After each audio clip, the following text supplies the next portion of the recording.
Voilà, bien, je suis en Colombie-Britannique, comme vous le savez, en compagnie de Paul Leblond. C'est l'occasion de l'interviewer, n'est-ce pas? C'est ça. Puisqu'on se voit à peu près une fois par an, et que j'ai aujourd'hui la caméra, donc c'est une occasion, et qu'il fait beau en plus. Profitons de Donc beau temps. profitons du bon temps, justement. Dis-moi, Paul, euh, tu t'intéresses bien sûr à la cryptozoologie, mais quel est ton parcours, je vais dire d'abord professionnel? Ah, ben, j'ai commencé par étudier la physique, en fait, et les mathématiques. Et j'ai fait des études graduées en océanographie, En océanographie, oui. la physique de l'océan. Alors, j'ai étudié et enseigné l'océanographie physique, les vagues, les marées, les tsunamis, les remplacements d'eau dans les océans, l'interaction de l'océan et de l'atmosphère. C'est ça qui a été ma vie professionnelle. C'est loin de la cryptozoologie. Oui, mais quand on étudie l'océan, on s'intéresse à tout ce qui est dans l'océan. Les poissons? Les poissons, le plancton, les mammifères marins, les volcans sous-marins, tout ce qui s'y passe, hein. Et j'étais dans un département à l'université où il y avait des physiciens comme moi, mais aussi des biologistes, des géologues et des chimistes. Donc Alors, c'est on avait l'université de Colombie-Britannique, oui. à Vancouver. C'est ça. J'ai enseigné là pendant 35 ans. Wow. Belle carrière. Ah oui, un milieu très stimulant et très sympa. Et comment tu t'es intéressé à la cryptozoologie Ah, en la général? cryptozoologie. Bon, alors tout le monde est intéressé aux monstres du Loch Ness et tout le monde en a entendu parler. Mais plus spécifiquement, j'ai reçu à Noël en 1968, immédiatement après sa publication en anglais, une copie du livre de Bernard Evelmans, In the Wake of the Sea Serpent, sur le sillage des monstres marins. Tout à fait. Alors j'ai lu ça avec intérêt, c'était long et puis ça prenait du temps. Mais finalement, je suis arrivé à un chapitre où on parlait de monstres marins dans les eaux où je travaillais. Hein, Cadborosaurus, j'en avais jamais entendu parler parce que j'étais pas né dans ce coin-ci. Et Tu es québécois d'origine. moi, je suis du Québécois. Alors, au Québec aussi, au Québec, il y a des monstres marins dans les lacs, hein, mais celui-ci, j'en avais jamais entendu parler.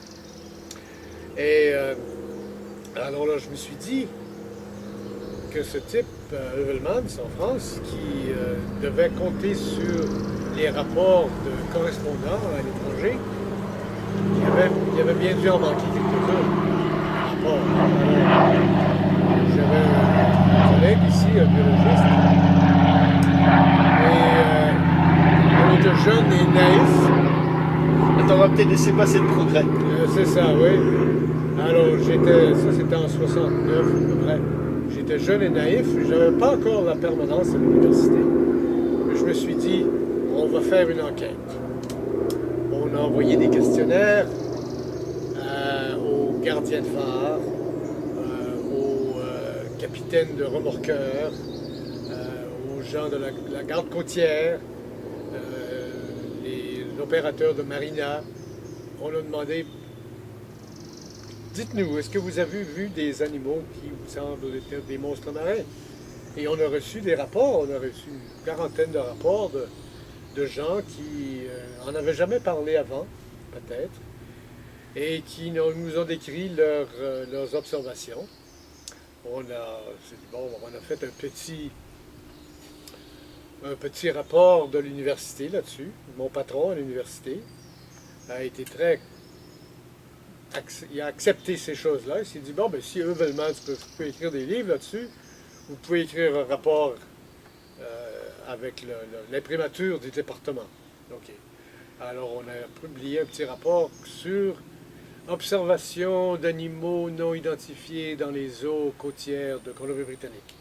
Donc dire, comme on entend certains, que la science officielle ne s'occupe pas de ça, ne s'intéresse pas au sujet, qu'il n'y a rien qui est publié officiellement à ce niveau-là, donc que la cryptozoologie n'a aucune valeur scientifique, tu viens de te battre en brèche là. Hein. Ouais, en général, la plupart des océanographes ont toujours trouvé que c'est clair, on ne sait pas tout ce qu'il y a dans l'océan, et puis il ne faut pas être surpris d'avoir des surprises, parce qu'on en a encore des surprises et des découvertes nouvelles.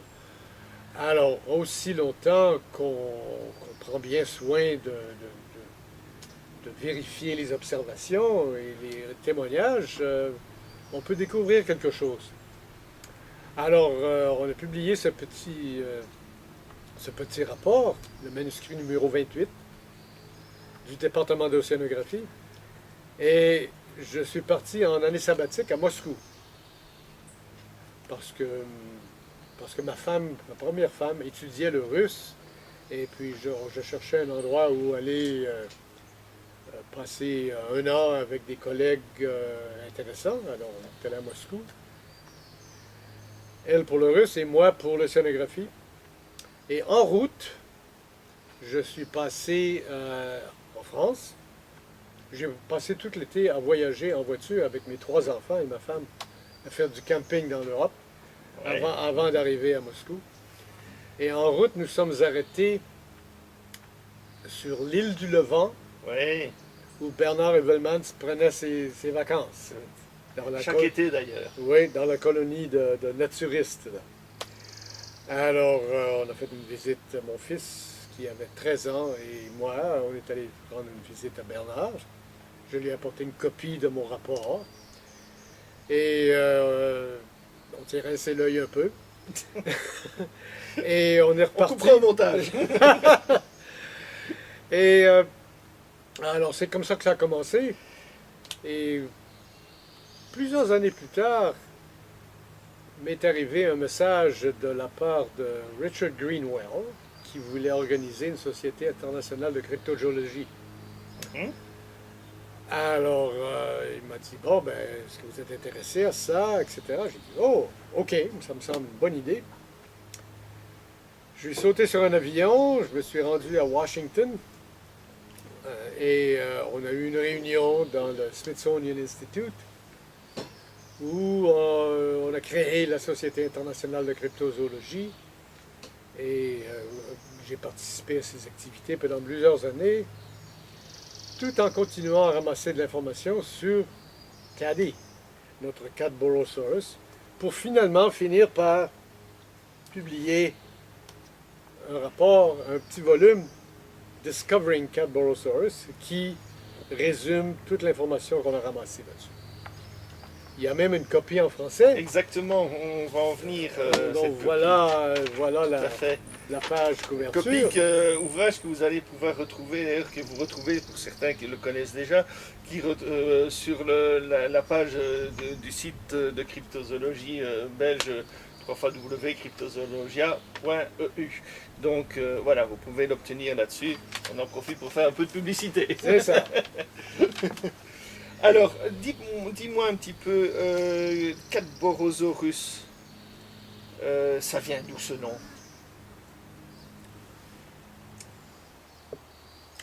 Une des premières observations de cet animal a été faite dans une baie près de Victoria, Oui. qui s'appelait Cadboro Bay. La baie de Cadboro, c'était le nom d'un des navires de la marine britannique dans les 1800 quelques, quand ils ont mis le nom choisi les noms pour toutes les baies. Alors Cadboro Bay, comme lieu un peu de naissance ou d'origine de Cadborosaurus, il y a eu un concours de fait pour essayer de trouver un nom pour cet animal qui est apparu dans la presse de Victoria en 1933. Et l'éditeur, M. Wills, s'est dit, bon, on va essayer de trouver un nom pour cet animal-là. L'appeler le monstre marin tout le temps, ça finit par être embêtant. Comment est-ce qu'on va l'appeler? Alors, il y a des gens qui ont suggéré qu'on devrait l'appeler Yachchakalak.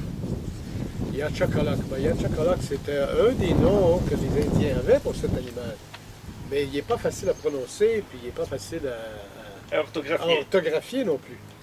Alors, finalement, il y a quelqu'un qui a suggéré le nom de Cadborosaurus. avec Cadboro Bay et Saurus comme dans Dinosaure. Hein. Donc ça suppose, ça aurait, à l'époque, ça présupposait qu'on avait affaire à un reptile. Peut-être, mais pas sérieusement. Pas sérieusement. Pas sérieusement. Les scientifiques qui ont été consultés à l'époque, comme aujourd'hui, ont dit ben, c'est pas impossible qu'il existe de tel animal, mais apportez-nous de l'évidence un peu, apportez-nous une carcasse peut-être, et puis là on pourra voir. Est-ce qu'il n'y avait pas une contamination un petit peu de la théorie du plésiosaure, du monstre du Loch Ness, dans ce choix de Saurus? Possiblement. Possiblement. C'est à peu près à la même époque. Oui, oui, c'était à la même époque que la fameuse photo Oui, du chirurgien au Loch Ness. En de même Kenneth temps, Wilson. c'est ça. Alors peut-être qu'il y a eu contamination culturelle, mais le mot, Je n'oserais pas dire que, comme beaucoup comment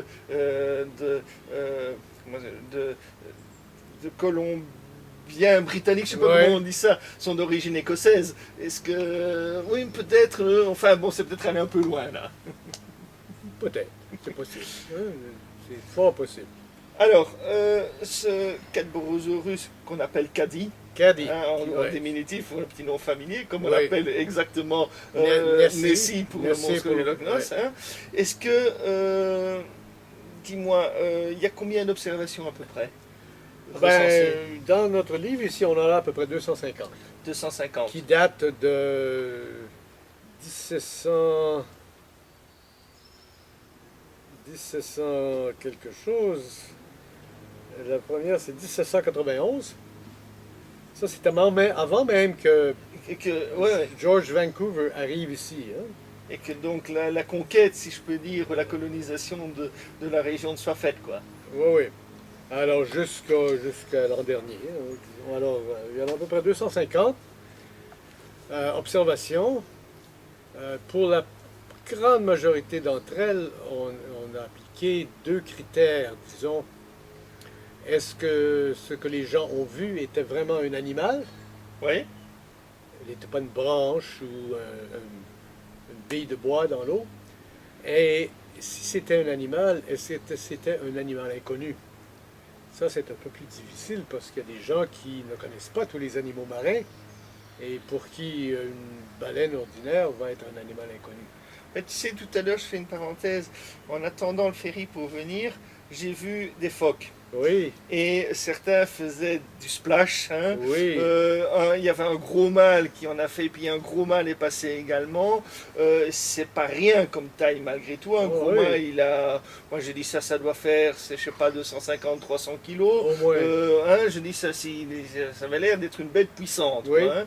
Donc je me suis dit, tiens, effectivement, il y a peut-être des gens qui n'ont pas l'habitude de voir des phoques, qui voient ce genre de manifestation, qui voient ce genre de truc. Ah ben voilà, j'ai vu Caddy ou j'ai vu un monstre marin, puis voilà quoi. Hein. Certainement, il y a eu des cas bien documentés où vraiment on s'est aperçu de l'erreur, hein, à mi-chemin, disons. Hein. Les gens partent, voilà Cadet là-bas, on va aller voir et ils approchent et puis ils s'aperçoivent que c'est un phoque avec son harem, hein, un mâle avec son harem. Bosse, bosse, bosse. Ça arrive, j'ai une très belle photo d'une série de belugas qui plongent comme ça. Oui, de la beluga, Ouais. la baleine blanche, comme on Ouais. l'appelle aussi. Alors, il y a certainement ces occasions où il y a des erreurs d'identification. Et les témoins sont tout à fait de bonne foi et tout à fait crédibles Bien sûr. et honnêtes. Et c'est pas des canulars, pas du tout.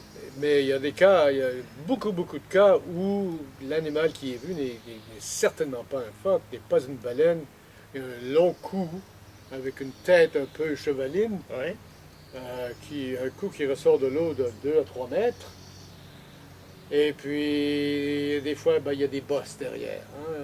Le reste du corps reste vert. On ne sait pas trop ce qui se passe sous l'eau.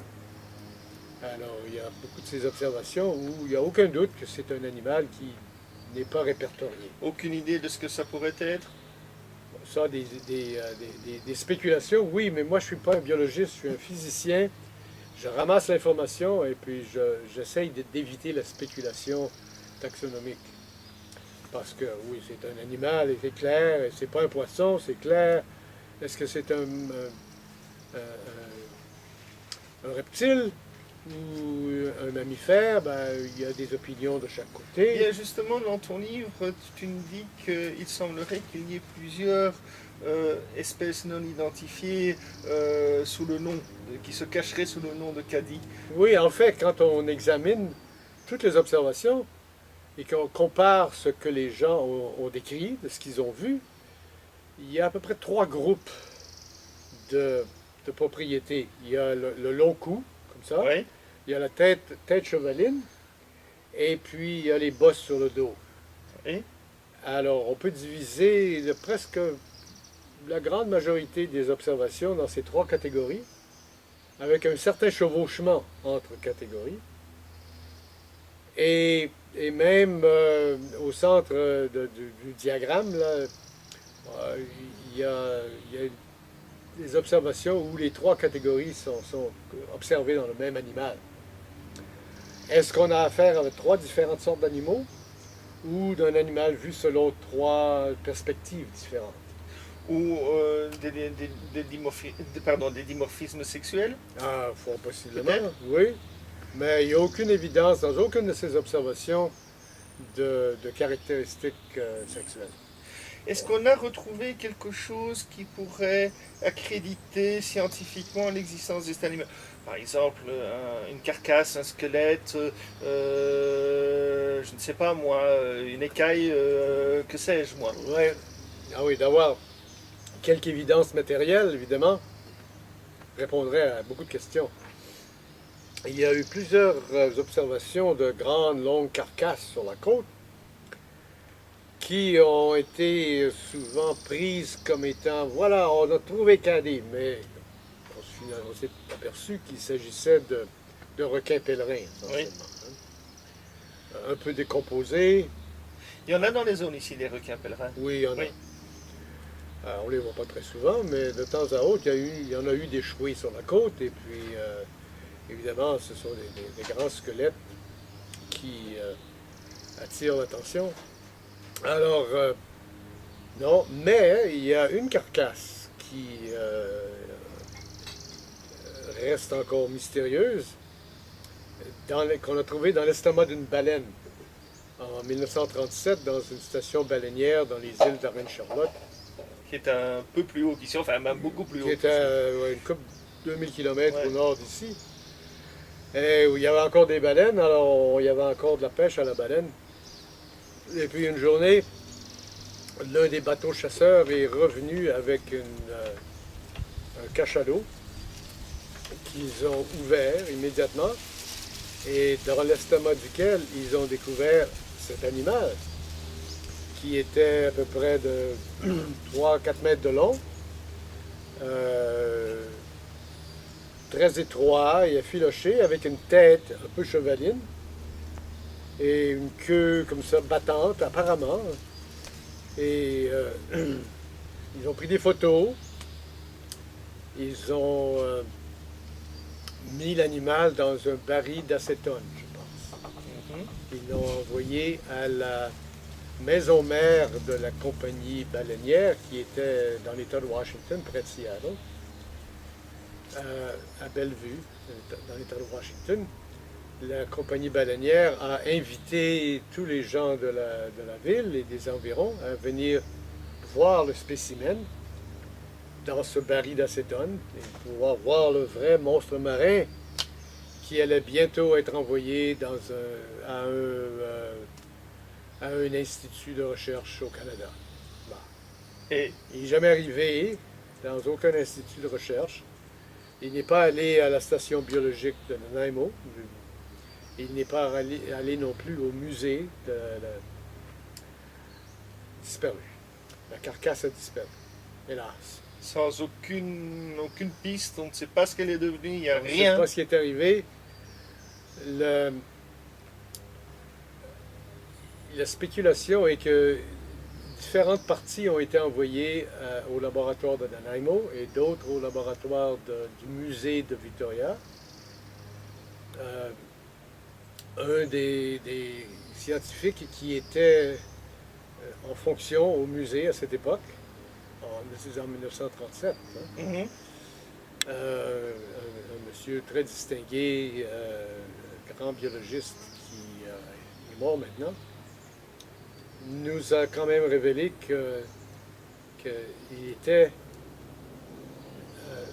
il était revenu de travail sur le terrain à sa position au musée et qu'il n'y avait aucun spécimen qui avait été répertorié par le musée. Et à Nanaimo non plus, à la station biologique du gouvernement, il n'y a aucun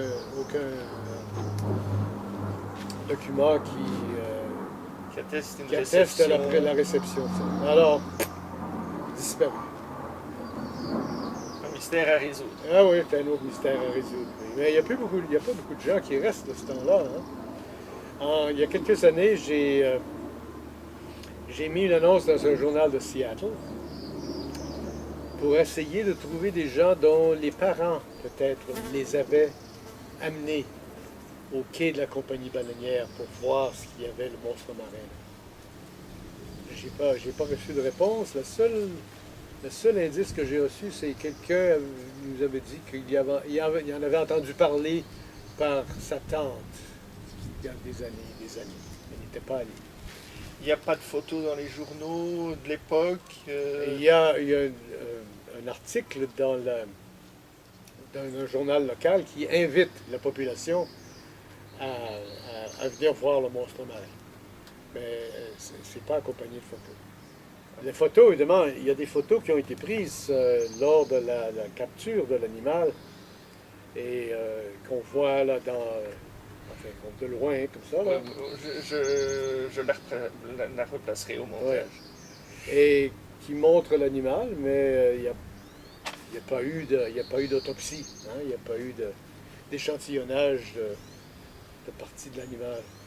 Alors, ça reste un mystère. Donc, au niveau de Caddy, qu'est-ce qu'on a? Des observations?